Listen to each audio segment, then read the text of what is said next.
وایي پخوا وخت کې په یو کلي کې یو ډېر شتمن سړی اوسېده. لوی کورونه، ډېر مال، نوکران، عزت او شهرت یې درلود. خو یو عادت یې بد و. فقیران به یې له دروازې شړل. یوه شپه یخ باد لګېده. یو بوډا مسافر د هغه کور دروازې ته راغی. دروازه یې وټکوله.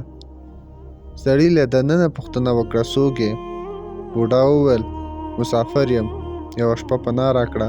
شتمن سړي ورته وویل، دلته هوټل نه دی، لاړ شه بل ځای ته. بوډا په ارامه آواز وویل، الله دې درته هدایت وکړي، او لاړو. هماغه شپه شتمن سړي عجیبه خوب ولید. ځان یې په یو تیاره ځای کې ولید. لوږه، تنده او یخني وه. ناڅاپه یو رڼا ښکاره شوه. یو بوډا چې سپین لباس یې اغوستی و مخې ته یې ودرېد. شتمن سړي وویل، ته څوک یې؟ بوډا وویل، ما پرون ستا دروازه وټکوله. سړی حیران شو، ته؟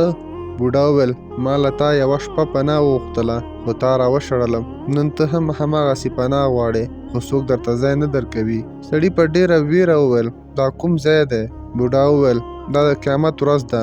دلته شتمني، مقام او نوکران نه راځي، یوازې اعمال درسره وي. شتمن سړي په ژړا شو. ناڅاپه له خوبه راویښ شو.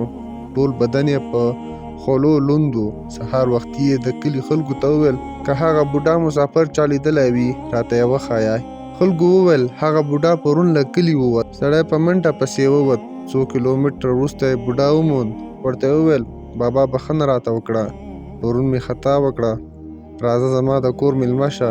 بوډا موسکی شو او ویې ویل، پرون ستا امتحان و او ته ناکام شوې. نن زما امتحان دی او زه دې بخښم. شتمن سړي هغه ورځ نه وروسته خپل کور د مسافرو، فقیرانو او اړمندو لپاره خلاص کړ. خلکو به ویل، د دې سړي کور ته چې هر څوک ولاړ شي تش لاس نه راګرځي. انسان نه د لباس له مخې پیژندل کیږي، نه د حال له مخې، بلکې د خپل انسانیت له مخې پیژندل کیږي. کیدای شي هغه څوک چې ته یې شړې د الله په نزد ډېر لوړ مقام ولري.